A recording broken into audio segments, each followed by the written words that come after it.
Bueno, hola a todos, bienvenidos, gracias por venir sobre todo, gracias por estar aquí, a los que estáis presencialmente, gracias a los que estáis al otro lado de la pantalla.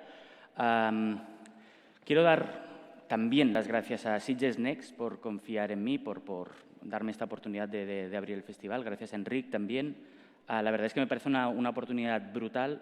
Me acuerdo justo hace un año que estaba en el Hotel Calípolis, creo que era de las pocas personas que había de público y estaba disfrutando de la calidad de este festival, de los ponentes, de todo lo que estaba pasando.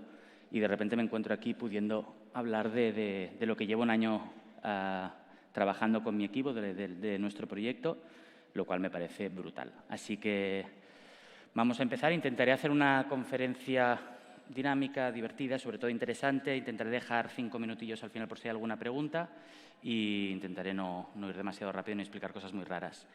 En primer lugar, os quiero hacer una pregunta. ¿Quién de vosotros me sabe decir qué es esto? ¿Alguien por aquí? Os aviso, no vale decir un móvil, no vale decir un iPhone, no vale decir el modelo del iPhone. Lo que acabo de enseñaros es un sistema de reconocimiento facial. Es una herramienta para poder hacer estudios de mercado.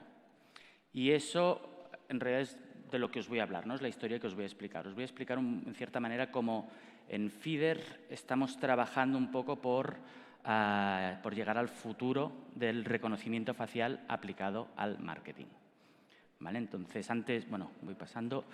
Antes de nada, os quiero explicar un poco quién soy yo, de la manera más humilde posible. Creo que esta imagen me identifico mucho con ella. Al final soy una persona nacida en el 1983, con lo cual todo lo que hay aquí soy yo, ¿vale? Podéis entender que soy una persona altamente friki, que ha trasteado con informática, ha trasteado con consolas, con cómics, con todo esto. Al final siempre he tenido una inquietud por toda la parte creativa. Me dediqué a la música durante cerca de 10 años, tocando la batería, yendo de gira, grandes momentos. Y en ese momento fue cuando entendí la importancia de la comunicación, la importancia de entender a la audiencia, no porque estuviera en un escenario tocando la batería, sino porque entendí que hablando con ellos y haciendo partícipes a la audiencia había un camino larguísimo por recorrer, que no os voy a explicar ahora, pero realmente fue muy interesante. Al final, os dejo aquí por si queréis, quiero ser lo más humilde posible. Quien quiera me agrega a LinkedIn, es encantadísimo de conectar. Al final he tenido una trayectoria dedicada al mundo de la comunicación, siempre con una perspectiva muy enfocada a la tecnología y a la innovación. Y es donde estamos hoy. Al final, FIDER, el proyecto que os voy a explicar, es algo que es eso, es innovación, es tecnología y sobre todo es evolución.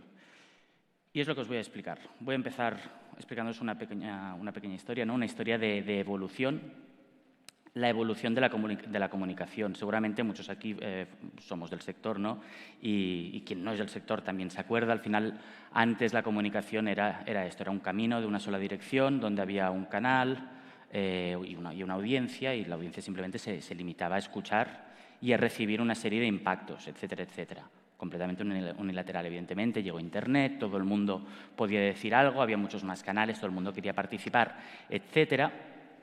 Se saturó, cada vez éramos más, cada vez más canales. ¿Y esto qué pasa? Esto al final provoca que hayan problemas, que hay que profesionalizar, hace falta un orden, etcétera, etcétera.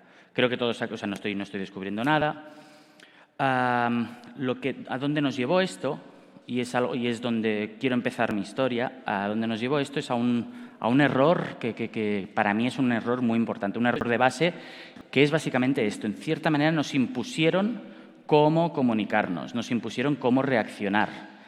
Teníamos unos botones preestablecidos, que no digo que no estuviera mal a nivel de UX, me parece una maravilla realmente, quiero decir, me hubiera encantado a mí poder haber hecho esto, pero si os paráis a pensar, nos estaban diciendo cómo podíamos reaccionar, nos estaban limitando nuestras posibilidades de respuesta, con lo cual nuestra comunicación se había convertido en cierta manera en algo falso, en algo completamente impuesto.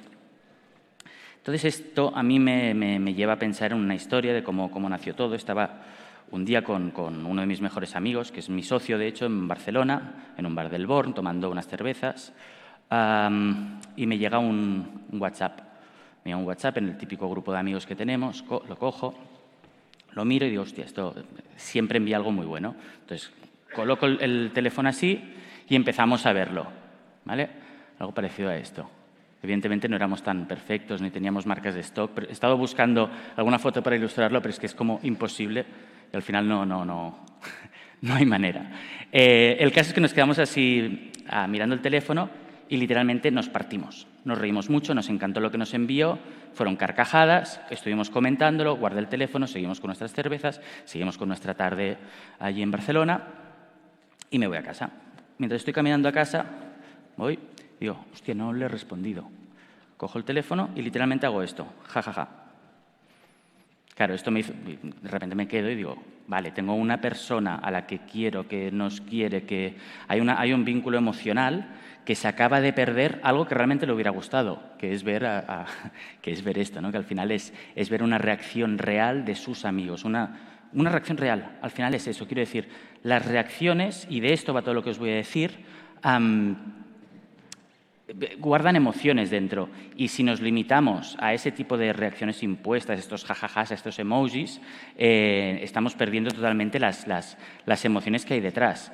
Es decir, siempre me gusta hablar de esto, ¿no? Al final, los actos espontáneos, esos son emociones reales, ¿no? Y al final lo que hemos hecho precisamente ha sido crear un sistema que registra las emociones de los usuarios para darle el valor que realmente tienen, ¿vale? Es decir, ¿qué hemos hecho? Pasar de lo que os estaba hablando antes, de medir el engagement como lo hemos medido tradicionalmente, ¿no? y medir los likes, los corazones, etcétera, etcétera, al final ese doble clic. Todas estas pequeñas acciones que hacemos cuando estamos jugando con Instagram, por muy rápido que creamos que lo hagamos, este doble clic o lo que sea, al final son cosas completamente premeditadas. No hay una espontaneidad detrás, aunque nosotros creamos que sí. Ya ni siquiera digo un comentario. Evidentemente un comentario tiene una riqueza especial, pero nos falta esa espontaneidad, ¿no? Ese Kevin McAllister que os he enseñado, que al final es lo que creo que es muy importante tenerlo en cuenta y que es algo que hasta ahora nos estábamos perdiendo. Es decir, nos estábamos perdiendo la espontaneidad de la audiencia, la autenticidad de la audiencia. De esta manera,